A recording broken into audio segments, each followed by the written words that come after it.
second channel, man, and the beat from the intro is provided by Dream Life Beats. There's a link in the description below that's going to take you to downloadpads.com. From there, you can find this particular beat tape because I'm live streaming it, and get the contact information via Twitter. And if you holler at me to get some beats, tell them I sent you. But anyway, on to today's reply. And today's reply is to that Raekwon featuring French Montana and Busta Rhymes, Wall to Wall. And you know what? This track here is pretty solid, man. See, when I looked at this track on paper just based off the names, I'm like, okay, I think Raekwon and Busta Rhymes are gonna come together and do the thing. French Montana may fuck this up, but I got the opposite off this song. Really, Raekwon and French Montana made this track pretty fucking dope and coulda did without Busta Rhymes, to keep it 100. Busta Rhymes didn't really do that well at all, my dude. See, one thing I like about Raekwon, especially in comparison to a ton of rappers that still dropping albums and shit that came from the 90s, is the fact that he continued to update his sound. Now, not saying that he made massive changes in shit, man,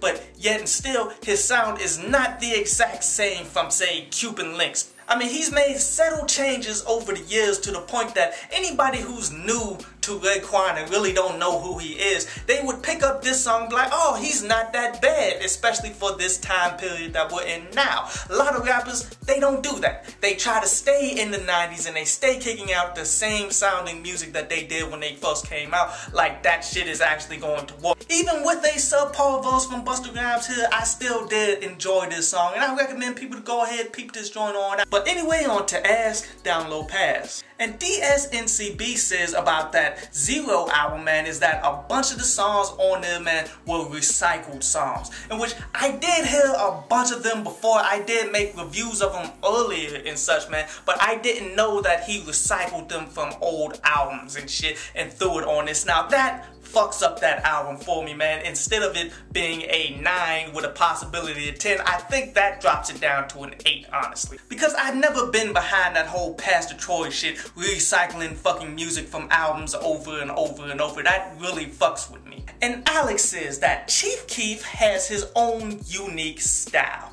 in which, I mean, you could classify it as that simply because what he does caught on and all of these people out here are trying to emulate what the fuck he did. But here's the real shit about Chief Keef. He's an amateur rapper who faked his buzz in order to get put on in the game, and when he did get put on in the game, man, everybody noticed that he got put on in the game and tried to emulate what he did. So you could consider that as a style, but real talk is really just an amateur doing the only music that he could possibly do, in which he fooled people to believe that that shit is hot, therefore it kind of worked out in his favor. I mean, you could call that a style if you want, I never will.